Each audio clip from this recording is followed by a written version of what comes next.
বট গাছ। বট একটি বৃক্ষ জাতীয় উদ্ভিদ এবং বেশ বড় একটি গাছ। বট গাছ সাধারণত ছায়ার জন্য লাগানো হয় এবং বটকে বলা হয় শতবর্ষী, অর্থাৎ 100 বছর বা তারও বেশি বাঁচে বট গাছ। বট গাছের আয়ু অনেক বেশি। বট গাছ অনেক বড় হয় এবং চারপাশকে দখল করে থাকে, ঘিরে থাকে, ছাতার মতো একটা ছাউনি বা শেড তৈরি করে, যেখানে পাখি এসে বসে। পথিক যখন ক্লান্ত হয় তখন বটের ছায়ায় পরিশ্রান্ত পথিক জিরিয়ে নেয়।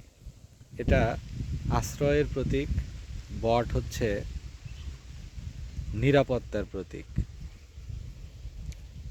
বিভিন্ন রকম পাখি এখানে এসে বসতে পারে, থাকতে পারে।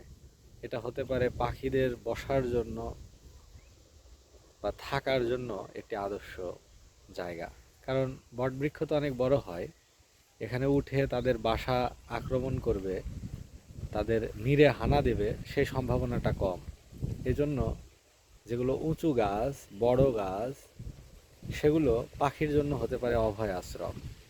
এবং এই যে শব্দ, বটের পাতার কিন্তু একটা শব্দ রয়েছে। বাতাসে যখন পাতায় পাতায় ঘর্ষণ লাগে তখন একটা শব্দের সৃষ্টি হয়। এই শব্দটা অনেক সুন্দর। এবং এই বট গাছটা সমান পরিমাণ জায়গা নিয়েছে চারপাশ থেকে। বামে যতটুকু নিয়েছে, ডানেও ততটুকু নিয়েছে, সামনেও ঠিক ততটুকুই নিয়েছে, পেছনেও ঠিক ততটুকু নিয়েছে।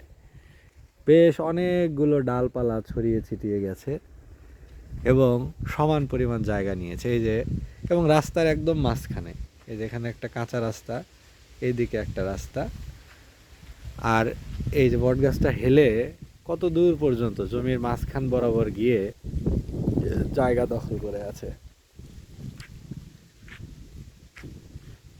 এবং ছাতার মতো অনেক সুন্দরভাবে ছড়িয়ে আছে। চারপাশটাতে মনে হয় নিজের মতো দখল করে নিয়েছে।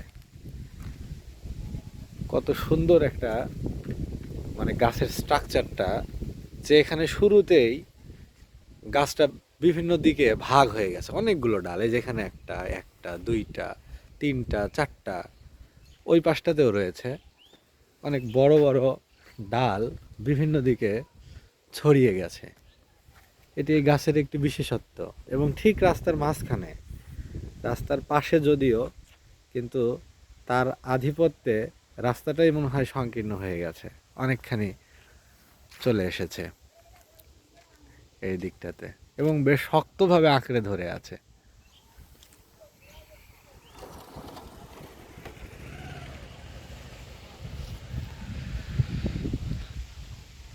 বটগাছটি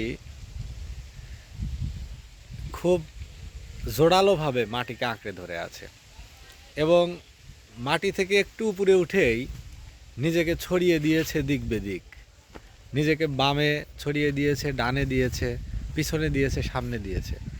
পুরো জায়গাটা যেন নিজের করে নিয়েছে, যেন ঢেকে নিয়েছে, চারপাশটাকে যেন দখল করে নিয়েছে। খুব সুন্দর একটি গাছ।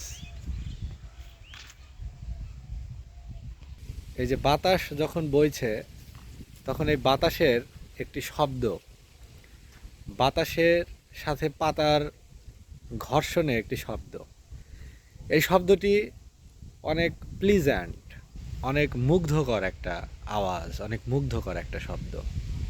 যখন বাতাস জোরে বয় তখন এই শব্দটি আরও বেশি প্রচণ্ড হয়, তখন এটি শুনতে আরও বেশি ভালো লাগে।